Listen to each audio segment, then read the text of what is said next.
tree, the python wrapped its body around her, supporting her as she gave birth. The forest was quiet, except for the sound of Omar's heavy breathing and the python's gentle hissing.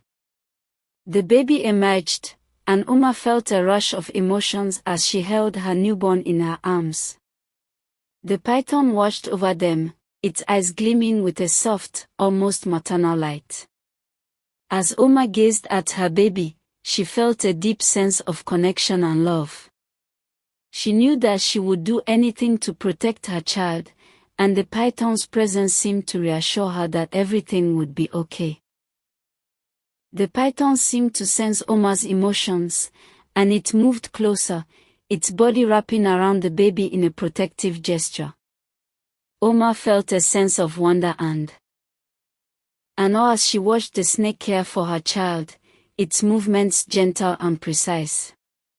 As the hours passed, Omar and the baby settled into a peaceful routine, with the python watching over them. The forest seemed to come alive, with birds singing and leaves rustling in the breeze.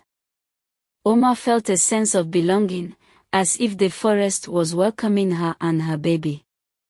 But as the sun began to set, Omar's thoughts turned to the challenges ahead. She knew that she couldn't stay in the forest forever, and she would have to find a way to return to civilization. The python seemed to sense her unease, and it moved closer, as if to reassure her that everything would be okay.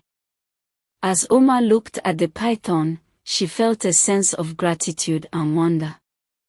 The snake had saved her life, and it had helped her give birth to her baby. She knew that she would never forget the python's kindness, and she felt a deep sense of connection to the natural world. As the sun dipped below the horizon, Omar knew that she and the baby had to find shelter for the night. The python seemed to sense her concern, and it led them to a nearby cave. The cave was dark and musty, but it was dry and safe. Omar settled in with the baby, feeling a sense of relief wash over her. She knew that she had to find a way to care for her child, and the python's presence seemed to reassure her that everything would be okay. As the night wore on, Omar heard strange noises outside the cave. She felt a sense of fear, wondering if they were safe. But the python seemed to be on high alert, its body tense and ready to strike. Suddenly, a loud growl echoed through the cave, and Omar's heart skipped a beat.